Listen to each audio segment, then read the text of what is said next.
নয়, মনে হয় রাধা গোবিন্দ এই হেমন্তের মধ্যে দিয়ে দেখা দিলেন। দাঁড়াও হেমন্ত, বংশের মান, বংশের সন্তানকে তা বাঁচাতে হয়, কারো গায়ে তা বাঁচে না। অনন্তা, অনন্তা, এই নে, এই সোনার হাতটা আমার বিয়ের জন্য রেখেছিল।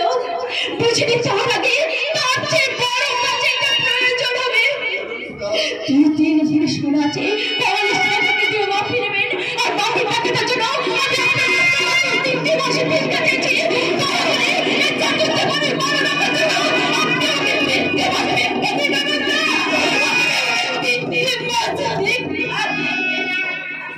আমি একটা প্রস্তাব দিচ্ছিলাম, তাতে যে চাটুর্যের বাড়িটাও রক্ষা পেত আর ঠাকুমার দেওয়া হারটাও রক্ষা পেত।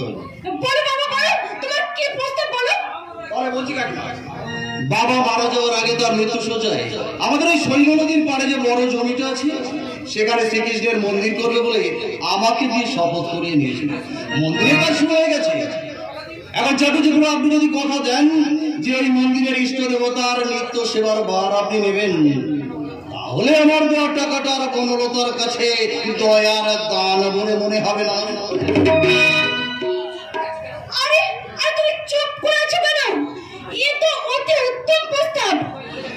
আমি তোমায় বলে যাচ্ছি, এই রাধা মাধবের ইচ্ছায় হেমন্তের প্রস্তাবটা তোমরা সবাই মেনে নাও।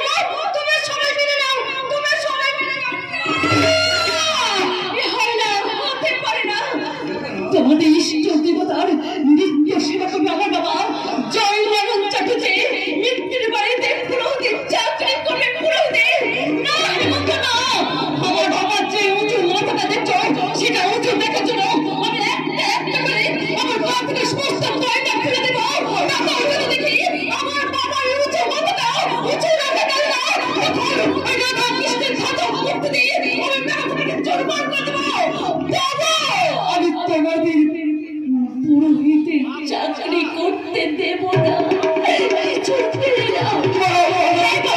দরকার হলে আমি এই পড়া বন্ধ করে দেবো। আমি চাকরি করবো, আমি পিলে থেকে ওকে ঘুরে বেড়াবো।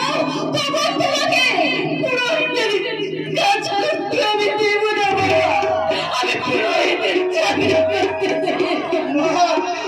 আমি তোকে কি বলবো? তোমাকে কিচ্ছু বলার দরকার নেই। ওই হাটটা আপনি নিয়ে যান, আর বাকি টাকাটার কথা ওই স্ট্যাম্প পেপারে লিখে আমি সই করে দিচ্ছি। কোন মানুষের মুখের কথা স্ট্যাম্প কাগজের চেয়ে অনেক বড়, সেটা আজ বুঝলাম। বড় ঠিকই বলে আমাকে টাকা জমানোর নেশাই পেয়েছে। এ নেশা মদের চেয়েও ভয়ঙ্কর। না হলে আমার খুব ইচ্ছে করছে এই হাড়িটা তোমাকে ফিরিয়ে দিই, কিন্তু তা আমি পারবো না। টাকা আমি বড় ভালোবাসি, টাকা আমি বড় ভালোবাসি। আমি আসি।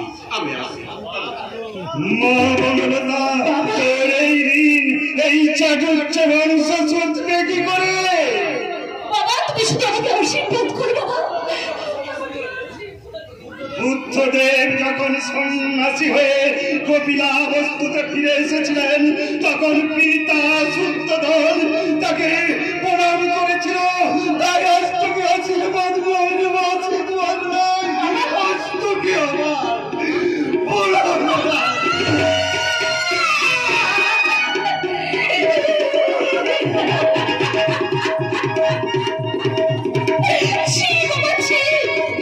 তুমি কি বলে গেলে বাবা?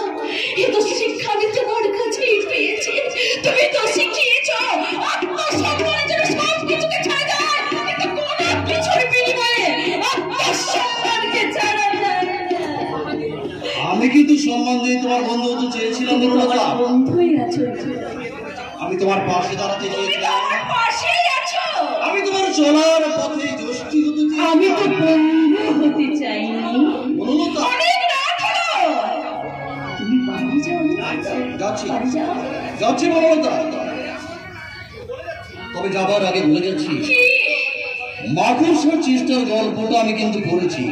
তাই আমি বারে ফেলবো দুয়ার। যদি না খুলে সে কথা ভবিষ্যৎই বলে দেবে। আমি চলি। ভবিষ্যতের কথা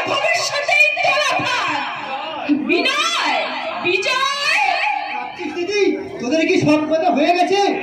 আরে হ্যাঁ, আমাদের সব কথা মানে আমার কথা কিন্তু শেষ হয়নি। কি কথা তোমার মা? কথাটা হচ্ছে হেমন্তর মতো সুপাত্র নিচে আসতে চাইছি আর তুই হাতের লক্ষ্মী পরে ঠেলে দিচ্ছিস। কি বলছো না?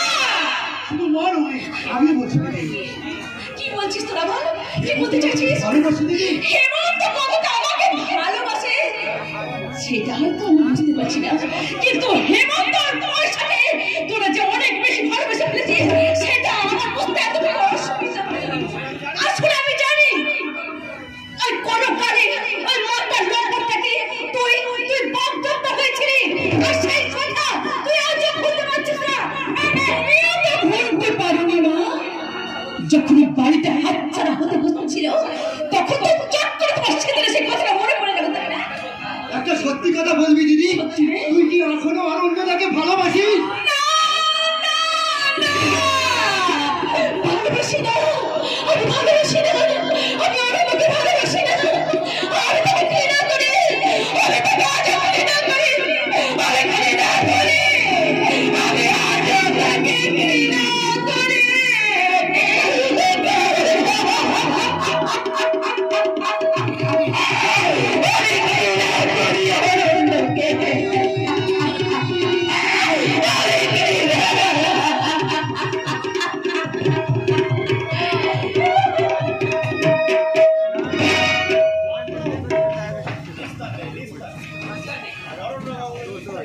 নিস্তার নেই, আজ অরণ্য গাঙ্গুলি নিস্তার নেই। আর দিন তো বড় বাবু একবার আগা বস্তারা পেরিয়ে দিন তো, ওই রচ্ছট্ট আমার পিন্ডিতে একেবারে চটকে দিল। আপনার কর্মচারী কতদিন কাল কখন হয়েছে বলে আগে কাল সন্ধ্যেবেলা এ হোলির দিন ছিল, আর ছেলে মেয়েদের নিয়ে আপিটাপি কিনে মদন বাড়ি ফিরছিল, আর রাস্তায় ধরে নীল দমে মেরেছে। আমি তো নিজের চোখে দেখলেন বড় বাবু মদনের কি হাল করেছিল জরণ্য। কেন মারলো তা তো মদন কিছুই বলতে পারে। আরে মারের চোটে মুখ ফুলে বাঁকাবি লেবু, আরে কথা বলবে কি করে? এ তাছাড়া ওই অরণ্য গাঙ্গুলি এই পরস্পরের কাউকে কি কারণে মারে? আর অকারণেই তো পুরার একটা পেরিয়ে দেয়। কারণ মানুষ নেই আর রাজারও শাসন নেই। শাসন আছে কি নেই তা নিজের চোখে দেখতে পাচ্ছি। শশী কনস্টেবলকে বাড়ির ভিতরে পাঠিয়েছি, এবার ধরে নিয়ে আসুক, তারপর দেখা। নেই স্যার, নেই। অরণ্য গাঙ্গুলি বাড়িতে নেই, তাই আমি তার দাদা অরণ্য গাঙ্গুলিকে ধরে আছি। সে কাজ তোমাকে আবার কে করতে বলে? কেউ বলেনি স্যার, কেউ বলেনি, এই বিবেক বললো। কেউ বলেনি স্যার, বিবেক বললো। একেবারে ওই পেলোর মঠের বিবেকানন্দ আর কি। আইনের লোককে ঠাট্টা করলে ফাইন হয়ে যাবে, কিন্তু দামোদর জানা। বাজে কথা না বকে বলো, হঠাৎ অনল বাবুকে ধরতে গেলেন কেন? ধরিনি স্যার, ধরে আনতে চেয়েছিলাম। উনি যখন করছিলেন দাঁড়ি সে কথাটা বলতে আমাকে প্রায় করে দিল রে। এটা কি অনল বাবু তোমাকে রেপ করলেন? কাজে নয় স্যার, কাজে নয়, এই কথাই। এই ন্যাবলা ক্যাবলা হ্যাবলা এ গবলা এ লা দিয়ে যত রকম খিস্তি আছে সব উচার করে দিল। তাও ওনার সুন্দরী স্ত্রীর সামনে। এই অনরের রাজপথটা দেখেছেন বড় বাবু? হ্যাঁ, পুলিশকেও কিস্তি করছে, আমার সুন্দর স্ত্রীর সামনে। বলুন তো, আমার মতন পুলিশকেও? চুপ! তোমার মতো ল্যামেন্ডিসকে চাকরি দিয়েছে বলতে পারো? তোমার মতো ল্যামেন্ডিসকে দিয়ে কাজ করানো কি প্রবলেম সেটা তুমি বোঝো? বুঝি স্যার, বুঝি। কি করবেন, রামপ্রসাদ দিয়ে বা জমিদারির খাতা লেখানোর কাজ হয়নি, আর আমাকে দিয়ে পুলিশের কাজ হচ্ছে না। আসলে আমরা হলাম জন্মকবি, এই রামকৃষ্ণ রবীন্দ্রনাথ, যেমন আমি। এখনই জিপে গিয়ে ওঠো, আর একটা কথা বললে আমি তোমাকে থানায় লকআপে ভরে দেবো। যাচ্ছি।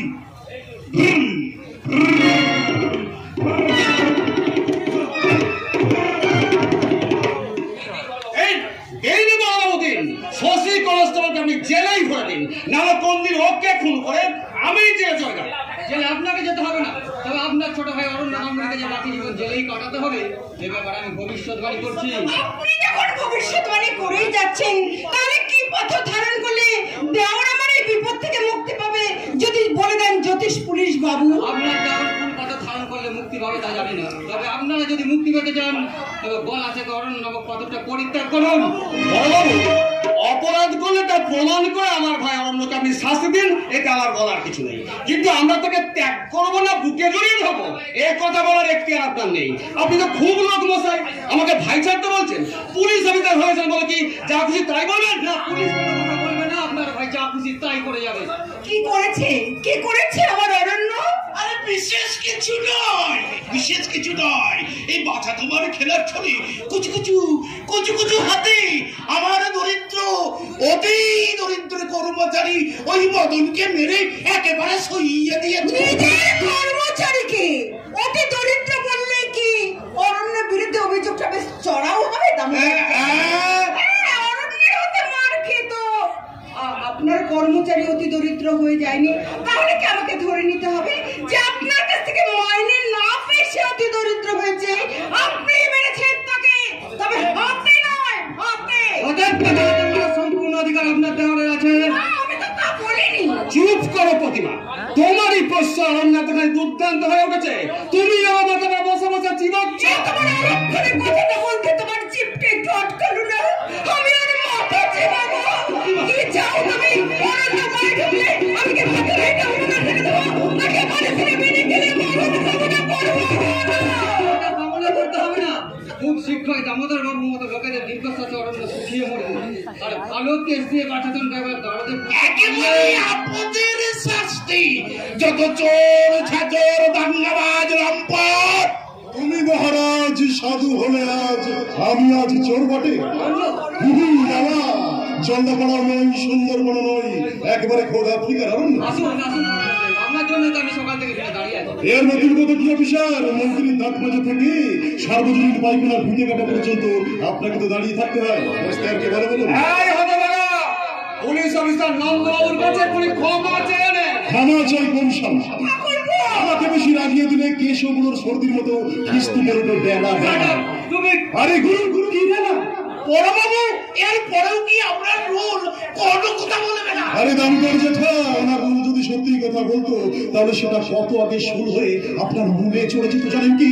তার মানে 16 বছরের ছেলেটা তার রক্ত না পেয়ে মারা গেছে। কেন জানেন? কারণ শহর থেকে এক ফোঁটা রক্ত ইতিহাস আনতে পারেনি। কাল ছিল বাস ধর্মঘট, আর নদী পেরিয়ে শহরে যাওয়ার নৌকোটা আপনি কেড়ে রেখেছিলেন আপনার হেফাজতে। বড়বাবু, আপনি দাঁড়িয়ে দাঁড়িয়ে ওই সিদ্ধান্তটা বাক্য চিন্তা করবে। তাও সবসময় উনি আর হুইস কিছু তো পাচ্ছেন না। শয়তান, আমি তোমার চামড়া ছাড়িয়ে নেব। এই মুহূর্তে আমি তোমাকে অ্যারেস্ট করছি। দাঁড়ান দাঁড়ান দাঁড়ান, আমাকে অ্যারেস্ট করে নিয়ে থানায় যাবেন তো? আরে সেখানে গিয়ে আপনি না নিজেই অ্যারেস্ট হয়ে যান। মানে বেলপাহাড়ি আর ঘুমজানের সব আছে লোক আছে থানা ঘেরাও করতে, আর তাদের নেতৃত্ব দিচ্ছেন আমাদের ডাক্তারবাবু। ডাক্তারবাবুর নেতৃত্বে হবে না, জাতগুন্ডা মদনকে মেরেছি বলে সাত সকালে আপনি আমার ঘরের লক্ষ্মী বৌদিকে ঘেরাও করতে পারেন, আর ইদ্রিসের ছেলে মরে গেল, মেয়েকে ধর্ষণ করার চেষ্টা হলো, তার প্রতিবাদে আপনাকে ঘেরাও করা হবে না? বড়বাবু, আপনি যা করার করুন, আমি চলি। আমার ঠাকুর সেবা হয়নি। দাঁড়ান, এসব ঘটনার কথা তো আপনি আমাকে আগে আমি তো এসব কিছু জানি না বড়বাবু। মাছ খাই না পাতে তিনটে খলসে, আর ইয়ে করি না ঘরে তিনটে মিলছে। মদন দাস যখন ইদ্রিসের নৌকাটা কেড়ে আনছিল, ইদ্রিস আপনার সামনে দাঁড়িয়ে থাকা পা ওখানে জড়িয়ে ধরে বলছিল, চক্রবর্তী মশাই, আমার ছেলে মদিনের বড় অসুখ, এই সন্ধ্যাবেলা নৌকাটা আপনি কেড়ে নিয়ে যাবেন না? ডাক্তারবাবু রক্তবতী বললেন, আপনি কি বললেন? দামোদর চক্রবর্তী নিচের পা দুখানি ছাড়িয়ে নেওয়ার জন্য ও শাকুনটা মদনকে পা চালাতে হুকুম দেন। লাঠি পর লাঠি পড়তে লাগলো মদন ইদ্রিসের বুকে পিঠে, আর বকিয়া ভরা দেয় নৌকাটা আপনি আপনার ঘরে তুলে নিয়ে গেলেন দামোদর চক্রবর্তী। মিথ্যে কথা। সাক্ষী দেবে ডাক্তারবাবু, আর সাক্ষী দেবে ইদ্রিসের বুকে পিঠে এক্সরে রিপোর্ট। তুমি কখন মারলে আর কেনই বা মারলে? রক্ত আনতে না পায় যখন ইদ্রিসের ছেলেটা একটু করে মৃত্যুর কোলে ধরে পড়ছিল, ইদ্রিসের মেহমিয়া ভাইজানকে বাঁচানোর জন্য গভীর রাতে ছুটে গিয়েছিল ডাক্তারবাবুর বাড়ি থেকে, কিন্তু ডাক্তারবাবুর বাড়ি পর্যন্ত সে পৌঁছাতে পারেনি। তার আগে ধুমচানের মোড়ে তাকে ঝাপতে ধরেছিল ওর নিরীহ কর্মচারী মদন দাসের সাবলের মতো দুটো হাত। লজ্জায় একের পর এক লোকের আঘাত হয়েছিল ওর নিরীহ কর্মচারী। তখন সেই রাস্তা দিয়ে চলেছিল আপনাদের সকলের চোখের দাগি, আর সকলের চোখের এই অরণ্য। মনে মিয়া কিন্তু বুঝে নিয়েছিল মদন দাসের মতো মানুষের হাত থেকে তাকে বাঁচাতে পারে, তাকে বাঁচাতে পারে। এই গভীর রাতে জঙ্গলি জানোয়ার, তাই ভাইজান বলে ডেকেছিল। ছুটে গিয়েছিলাম, মারতে মারতে মদনকে অজ্ঞান করে ফেলেছিলাম। ভাইটা মুনিয়ার বাঁচে, কিন্তু মুনিয়ার ইজ্জতটা বেঁচে গিয়েছিল। জানি না ইদ্রিসের মেয়ের ইজ্জতটা ওই দামোদর জেঠার কাছে বকে আছে। এসবের প্রমাণ পাওয়া যাবে তখন প্রমাণ আমি আপনার থানার টেবিলে সাজিয়ে রেখে এসেছি অফিসার। ইদ্রিসের মৃত ছেলে, জীবিত মেয়ে আর সমাজের মানুষ এখন আপনার থানা।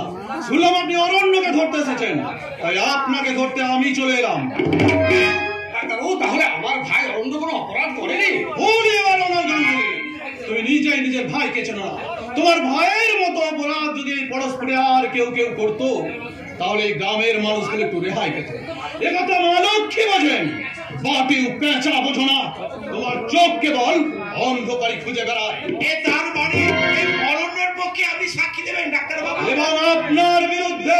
ব্যাপারটা বুঝতে একটু অসুবিধা হচ্ছে। এই জলে বাস করে আপনি কুমিরের সঙ্গে বিবাদ করছি, কারণ দুবেলা মরার আগে মরবো না ভাই, মরবো না। আমি ভয় করবো না, ভয় করবো না। কিন্তু অভিযোগটা তাহলে মদনের বিরুদ্ধে করুন, আর আমি আসছি কোত্থেকে? মদন তো একটা মদ, আর আপনি তো হলেন মহিষাসুর। চলে আসুন অফিসার, চলে আসুন। চলুন দামোদর বাবু, আপনাকে আমার সঙ্গে থানায় যেতে হবে। হে মদন মোহন, আমার ওই শহরের বাচ্চা মদন আমাকে একেবারে ডুবিয়ে দিয়ে গেল। ওরে বদলা রে, তুই কোথায় গেলি রে? চলুন অফিসার। অরণ্য, মানুষটা ঠিক খারাপ, তবে কেন যে লোককে তোকে চিনতে পারে না? তুমিও আমায় চেনো না দাদা, তবে একজন আমায় চেনেন, সে হলো আমার বৌদি। তো বলে বৌদি গো, শুধু তুমি আমার আপনজন। শুধু বৌদি তোর আপনজন? আমি তোর আপনজন না। আপনজন কাকে বলে তা তুমি জানো দাদা? যে তার আত্মার আত্মীয়, সে তার নিঃশ্বাস প্রশ্বাস দিয়ে তাকে চেনে বোঝে। তুমি আমায় চেনো না, বোঝো না, চিনতে চাও না। আর তাই যদি চিনতে চাইতে দাদা, তাহলে সামান্য দেনার দায়ে তুমি বনলতার হারটা চিনিয়ে আমাকে পাবে না। ফিরিয়ে দাও দাদা, ফিরিয়ে দাও। ওই বনলতার হারটা তুমি ফিরিয়ে দাও। আর যদি পারো তাহলে জানবো ছোট ভাইয়ের প্রতি তুমি 16 আনা কর্তব্য করেছ। বেশ, আমি চেষ্টা করবো অরণ্য, আমি খুব চেষ্টা করবো। আমি যাচ্ছি। আমার আর কোনো দুঃখ নেই বৌদি, আমার আর কোনো দুঃখ নেই। তুমি কি আজও মনোরথকে ভালোবাসো? যতই দেখি তারে ততই আপন মনোজালা নীরবে সহি, তবু পারিনি দূরে যেতে, মরিতে আসি শৈব বুক পেতে অনল আমি জেনে শুনে করেছি আমি জেনে শুনে